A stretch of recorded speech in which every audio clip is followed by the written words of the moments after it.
Steve, you're also looking at results from yesterday's runoff election a bit south of Wisconsin, down in Chicago. How did it turn out? Yeah, Chicago's going to have a new mayor, and a bit of a surprise, at least if you looked at some of the final polling in this race, a very tight race. But Brandon Johnson, a member of the Cook County Board of Commissioners, defeats Paul Vallas, the former schools chief, here in the preliminary round of voting. Vallas had finished easily in first in this race. Johnson ends up catching him in the end here. Vallas conceding last night. Again, Lori Lightfoot, the incumbent mayor, had lost big time in the preliminary. There was a lot of focus in this runoff, in this general election campaign, on issues of crime and quality of life. It's what Vallas had stressed in the preliminary. A lot of folks read that preliminary, his success in the preliminary, as a potential harbinger of what was to come in the general election. But Brandon Johnson, who certainly ran to the left of Paul Vallas in this race, ends up pulling this out. It had been 40 years before this year that an incumbent Chicago mayor was defeated for re-election. That was Jane Byrne back in 1983. And this will be the closest general election Chicago has had for mayor in 40 years, since that 1983 general election ended up being between Harold Washington and Bernard Epton. Harold Washington winning that, Brandon Johnson winning this one. All right, Steve, thank you so much. And let's bring in right now the mayor-elect of Chicago, Brandon Johnson. Wow. And let's bring in Rev, too. Rev, I got a Bible verse for the preacher's son from Isaiah. But those who wait on the Lord shall renew their strength. They shall mount up with wings like eagles. They shall run and not be weary. Yeah. Well, Brandon is a preacher's. Brandon is a preacher's son, so he also knows that weeping may endure for a night, polling may endure for a night, but joy is coming in the morning. Oh, my God. All right, Rev, we'll give you the first question on that one. Brandon, congratulations, I should say, Mayor-elect. But let me ask you this. As you know, I have a lot of ties into Chicago with Nash Action Network, and one of the things that was defining in your race was crime. And the Fraternal Order of Police was adamant against you. The head of it said there'd be blood in the streets if Brandon Johnson wins. One of the dilemmas black mayors have faced is how to deal with crime and also policing at the same time. The mayors of the four major cities in the country, L.A., New York, Houston, and Chicago, have black mayors. How do you balance, how do you work with FOP now to deal with crime and at the same time deal with the base that built this infrastructure that you won by, that's concerned about police reform? I know Mayor Adams has reached out for you to discuss that in New York. I think it's a national problem, but it directly hits you in Chicago, where crime is such a real concern. Yeah. Well, thank you so much, and good morning. If I would have known I was going to be attending Sunday school this morning, I certainly would have drank another coffee of Joe. Not that I was ever born in Sunday school, growing up in a church household, but, you know, look, I'm very much humbled, you know, by just the energy and the excitement that has just, it's been an outbreak all over the city of Chicago and, quite frankly, around the country. You know, public safety is something that everyone is thinking about. It is a very severe problem, as I indicated last time on this show. You know, Reverend Al, and to the rest of you all, I live on the west side of Chicago. My wife and I, we're raising 3 children, and we might be the first mayor ever elected in the city of Chicago that will wake up every single morning in the most violent neighborhood in the city of Chicago. You know, and so as far as, you know, how we tackle this dynamic, it's going to take a collective response. I mean, we have district council members. These are community-based commissions that have been elected to provide the type of support and infrastructure that's needed.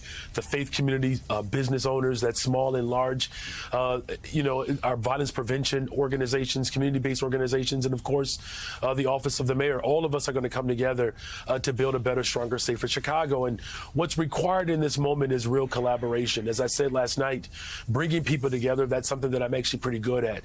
As a teacher, as an organizer, growing up in a household with 9 siblings, 1 bathroom, learning to organize and to work collectively, that's something that I was raised to do. And so in this moment, that is how I'm going to lead. And it's something that, you know, is a tale for the rest of the city, not just for the city of Chicago, but for the rest of the country.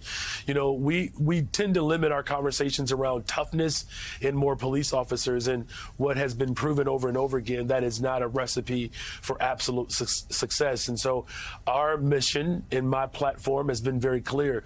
We get at the immediate dynamic of public safety, but we also set up long-term solutions, and that's everything from economic development, affordable housing, but we also have to provide health care, and that includes mental health care, treating the trauma that has been just very horrific, and it has gripped many of our communities in a way that has made it very difficult for people to literally breathe. And so it's a comprehensive approach, and I'm certainly looking forward to building that coalition to solve this dynamic. Mayor-elect Johnson, you are certainly not alone in terms of governing a city that is beset by crime, by guns, by violence, horrendous violence, often taking the lives of young people under the age of 15, 14, whatever. Going forward, though, you are the mayor. Will you sit down with the police union and try to heal something that's going on between the two of you? We keep reading reports that if you were elected, you've been elected, that the hundreds of police officers might resign. We'd see if that would happen, actually. Being mayor is a very, very tough job. Being mayor of Chicago is an incredibly tough job. Being a police officer in Chicago is a dangerous job. What is your plan in terms of resolving whatever differences exist between you and the police department? Well, first of all, I don't believe there's a difference between me and the police department. Now, what the Fraternal Order of Police leader has said, that doesn't necessarily reflect the values of the city of Chicago. The head of the police union here in Chicago also said, that Muslims deserve a bullet in their head. Right. I mean, so we're not going to base our administration off of what, the police union leader has said. What local law enforcement have said repeatedly, it's hard enough to do their job. And you're absolutely right. It is a hard job and dangerous. But what makes it even harder is when they have to do their job and someone else's.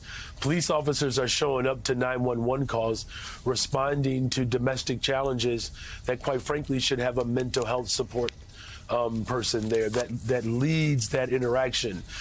Police officers have also been asking for mental health services for them. The consent decree requires us to do that. We haven't implemented that process. You know what else police officers have been asking for? A regular supervisor. A police officer can show up every single day in the city of Chicago and have a different supervisor. I've been a public school teacher in Chicago. That's like a teacher showing up every day, and there's a different principal. If you don't know who you are ultimately accountable to, that creates instability. And so what my administration is going to do is certainly sit down with the police department, but it also includes the faith community, business owners, violence prevention workers. I sat down with mothers who lost their sons to the violence that you're talking about. And you know what they said? They said, Brandon, if you get elected, we want to be a part of the training and the conversations with those 200 more detectives. That's what we're going to do. We're going to bring people together to solve these very difficult problems. All right, Mayor-elect of Chicago, Brandon Johnson, thank you so much. We greatly appreciate you being here. And Rev and I will see you tonight at church at Wednesday night supper. Greatly appreciate it. Congratulations. Just make sure you show up for choir rehearsal too. That's important.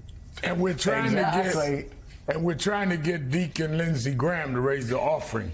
Oh God! Well, I think what we're going to do is we're going to put Deacon Lindsey in charge of the building fund. He's good at crying and getting donations. So thank you, Mr. Mayor. We look forward to seeing you in Chicago sometime soon.